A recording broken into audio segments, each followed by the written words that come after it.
Glory farm ഹൗസിന്റെ പുതിയൊരു എപ്പിസോഡിലേക്ക് ഏവർക്കും സ്വാഗതം.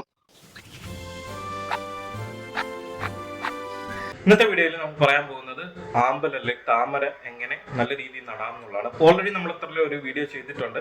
പക്ഷെ അന്നേരം ഉപയോഗിച്ചതെന്ന് പറയുന്നത് നമ്മളാണെന്നതിൽ പാടശേഖരത്തിൽ അല്ലെങ്കിൽ കണ്ടെത്തി നമുക്ക് കിട്ടുന്ന ചെളിയാണ് ഉപയോഗിച്ചത്.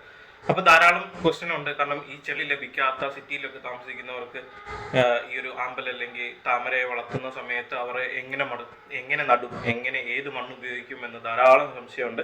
അപ്പം നമുക്ക് കണ്ടത്തിലുള്ള ഇത്തരം ചെളിമണ്ണല്ലാതെ അടിപൊളിയായിട്ട് നമുക്ക് ലഭ്യമാകുന്ന ഒരു പോട്ടി മിക്സർ വെച്ച് നല്ല രീതിയിൽ നിങ്ങൾക്ക് ഏതൊരാൾക്കും ആമ്പലും താമരയും നടാനുള്ളൊരു ഐഡിയ ആണ് നമ്മളിപ്പോൾ പറഞ്ഞു തരുന്നത്. അതിൻ്റെ അകത്ത് അതുകൂടാതെ ഈ വീഡിയോയിൽ കാണുന്ന ചെടി നമ്മൾ സീഡ് ഇട്ട് ജെർമിനേറ്റ് ചെയ്തതാണ്. സീഡ് വളരെ നമുക്ക് നല്ലൊരു സീഡ്, വിശ്വാസയോഗ്യമായ ഒരു സെല്ലറുടെ കയ്യിൽ നിന്ന് കിട്ടുന്ന നല്ലൊരു സീഡാണെങ്കിൽ നമുക്ക് ജെർമിനേറ്റ് ചെയ്തെടുക്കാൻ പറ്റും. അല്ലാതുള്ള ലോക്കൽ കിട്ടുന്ന സാധനങ്ങളൊന്നും തന്നെ ജെർമിനേറ്റ് ചെയ്യാൻ പാടായിരിക്കും. അത് അത്ര നല്ല ക്വാളിറ്റി ഉള്ളവയായിരിക്കില്ല. അപ്പോൾ അതുകൊണ്ട് നിങ്ങൾ ഫ്ലിപ്കാർട്ടിൽ നിന്നൊക്കെ സീഡ് വാങ്ങിച്ച് വെറുതെ സമയം കളഞ്ഞ് നിങ്ങൾ ആശിക്കാതെ നല്ലൊരു സെല്ലറുടെ കയ്യിൽ നിന്നും നല്ല ഒരു സീഡ് എടുക്കാൻ നോക്കുക. അല്ല എന്നൊരിൽ ഒരു ട്യൂബർ വാങ്ങിച്ചിട്ട് നടന്നായിരിക്കും ഏറ്റവും നല്ല പരിപാടി എന്ന് പറയുന്നത്. അപ്പോൾ നമുക്ക് നേരെ വീഡിയോയിലേക്ക് പോകാം. ഇപ്പോൾ നമ്മൾ ഒരു ഗാർഡൻ വീഡിയോ ആണ് ചെയ്യാൻ പോകുന്നത്. അത് നേരത്തെ ഞാനൊരു വീഡിയോ ചെയ്തിട്ടുണ്ടെങ്കിലും അതിലും വ്യത്യസ്തമായിട്ട് ഇപ്പം നല്ല റിസൾട്ട് കണ്ടതുകൊണ്ട് അങ്ങനെയാണ് ചെയ്യാൻ പോകുന്നത്. ഇപ്പം നമ്മൾ അതിന് വേണ്ടി ഉള്ള ആവശ്യത്തിന് വേണ്ടി എടുത്തിരിക്കുന്നത് ഇടഞ്ഞെടുത്തിരിക്കുന്ന കുറേ മണ്ണാണ്. ഇടഞ്ഞെടുത്തിരിക്കുകയാണ്. അത് കഴിഞ്ഞ് ആട്ടിൻ പുഴുക്ക വളമായിട്ട് എടുത്തിട്ടുണ്ട്. ഒരല്പം വേപ്പും പിണ്ണാക്ക് എടുത്തിട്ടുണ്ട്. അല്പം എല്ലുപൊടി എടുത്തിട്ടുണ്ട്. പിന്നെ നമ്മൾ നടാനുള്ള തൈയാണ് എടുത്തിരിക്കുന്നത്. താമരയാണ് നടാൻ പോകുന്നത്. അതിൻ്റെ കുരു ഇട്ട് കിളിപ്പിച്ച് വെച്ചിരിക്കുന്നതാണ്. പറിച്ച് നടാറായി. അതിനുവേണ്ടിയാണ് ഇപ്പം നടാനുള്ള പരിശ്രമം നടത്തുന്നത്. അതിൻ്റെ കൂടെ നമ്മളൊരു പ്ലാസ്റ്റിക് കവറും കൂടെ എടുത്തിട്ടുണ്ട്. ഇതിൻ്റെ ആവശ്യം വരുന്നത് നമ്മൾ എപ്പോഴാണെന്നുള്ളത് കാണിച്ചു തരാം. ഇനി നമുക്കിത് നടാനുള്ള പരിപാടി നോക്കാം. ഇപ്പോൾ ഇതിൻ്റെ അടിയിലേക്ക് നമ്മൾ വളമെല്ലാം കൂടെ ഇടുകയാണ്.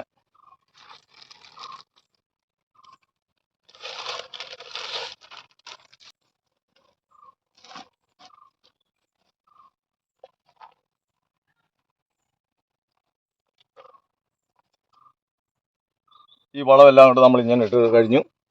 അടുത്ത നമുക്ക് മണ്ണിടാം.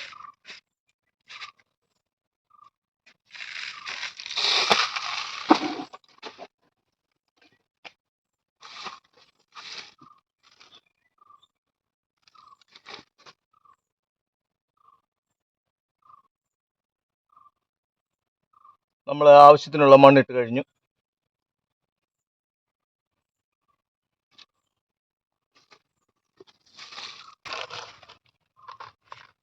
ഇപ്പോൾ നമ്മൾ ഈ പ്ലാസ്റ്റിക് ഇട്ടിരിക്കുന്നതിൻ്റെ ഉദ്ദേശം എന്താണെന്ന് ചോദിച്ചാൽ ഞാൻ ചെയ്യുന്നത് ഇങ്ങനെയാണ്. ഈ മണ്ണ് കുത്തി വെള്ളം വീണിട്ട് മണ്ണിലേക്ക് കുത്തി വെള്ളം ഇട്ട് കലങ്ങാതിരിക്കും. ഈ പ്ലാസ്റ്റിക്കിനെ പുറത്തുവിടാകുമ്പം സ്ലോ ആയിട്ട് ഈ മണ്ണിലേക്ക് ഇറങ്ങി ചെല്ലുകയും ചെയ്യും. വെള്ളം പോലെ ആകത്തില്ല, തെളിഞ്ഞു കിടക്കും.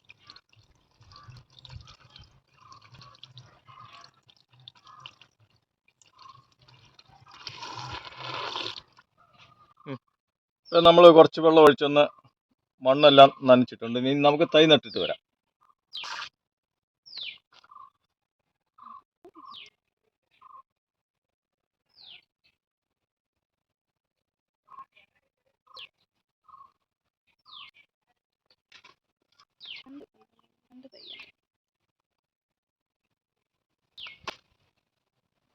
ഇത് നമ്മൾ ഇതിൻ്റെ അരിയിട്ട് കിളിപ്പിച്ചിരിക്കുന്നതാണ്. ഇത് നല്ല ആരോഗ്യത്തോടെയുള്ള തൈയായി. ഈ തൈ തന്നെ കണ്ട് വീണ്ടും പുതിയ തൈകളായി തുടങ്ങി. കണ്ടോ, വളരെ സ്പീഡിലുണ്ട് കുറച്ച് കാണുന്നത്. ഞാനിപ്പം എങ്ങനെ ചെയ്തിരിക്കുന്നോ അതേ രീതിയിൽ തന്നെയാണ് ഇതിനകത്ത് പറിച്ചു നട്ടിരിക്കുന്നത്. ആദ്യം നമ്മളിത് ഈ കുപ്പിനകത്ത് പാകിയതിനു ശേഷമാണ് ഇതിനകത്തോട്ട് എടുത്ത് വെച്ചിരിക്കുന്നത്.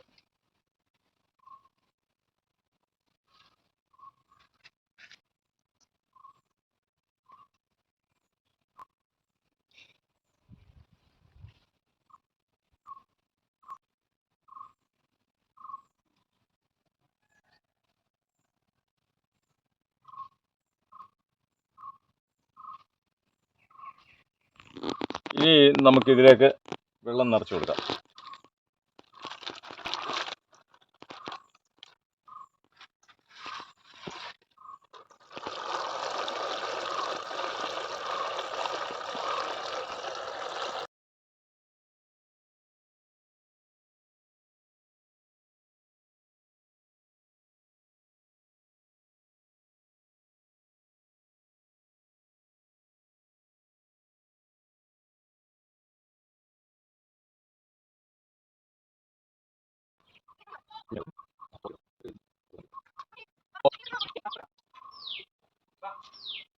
അതില്ല വെള്ളം.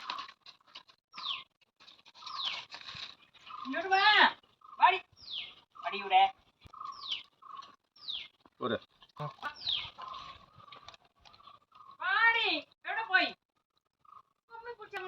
നമുക്കിപ്പോൾ ആവശ്യത്തിനുള്ള വെള്ളം ചട്ടിക്കകത്ത് ആയി കഴിഞ്ഞിട്ട്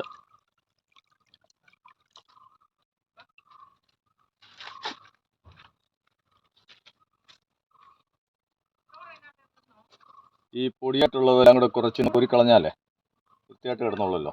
അതിനുവേണ്ടി ഒന്ന് കോരിക്കളയുന്നേ ഉള്ളൂ. കളയണമെന്ന് നിർബന്ധമൊന്നുമില്ല. നമ്മളൊരു ഇതിനു വേണ്ടി കളയുന്നേ ഉള്ളൂ. കുറച്ച് ഭാഗം പോലും കളയാം.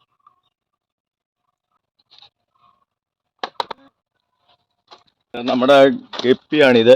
ഗപ്പിയുടെ കുഞ്ഞുങ്ങൾ ആവശ്യത്തിനുണ്ട്. ഇവരെ ഒരു 4 പേരെ ഇട്ടേച്ചാൽ മതി. ഇതിനകത്ത് പെട്ടെന്ന് വളരുകയും പെട്ടെന്ന് ഒത്തിരി ആകുകയും ചെയ്തോളും.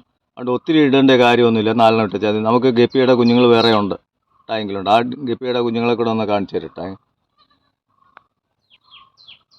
എന്താ മീനുകൾക്ക് സന്തോഷമായി ഓടി നടക്കാനുള്ളത്. ഇങ്ങനെ നമ്മുടെ താമര നടിയിൽ കഴിഞ്ഞിരിക്കുന്നു.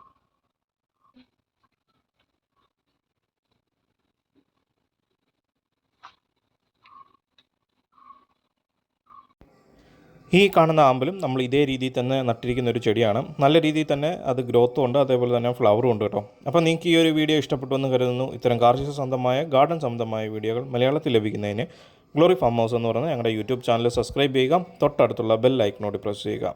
അപ്പോൾ ഇതിനകത്ത് നമ്മൾ ഗപ്പി ഇട്ടിട്ടുണ്ട്. കൊതുക് വളരാതിരിക്കാൻ വേണ്ടി ഇതുപോലെ ചെയ്യുന്ന ടാങ്കുകളെല്ലാം തന്നെ ഒരു ഗപ്പി ഇടുന്നത് ഏറ്റവും നല്ലതായിരിക്കും. അല്ലെങ്കിൽ ഒരു ഫൈറ്ററിനെയെങ്കിലും ഇടാൻ വേണ്ടി ശ്രദ്ധിക്കുക. അപ്പോൾ മറ്റൊരു വീഡിയോയുമായി വീണ്ടും കാണാം.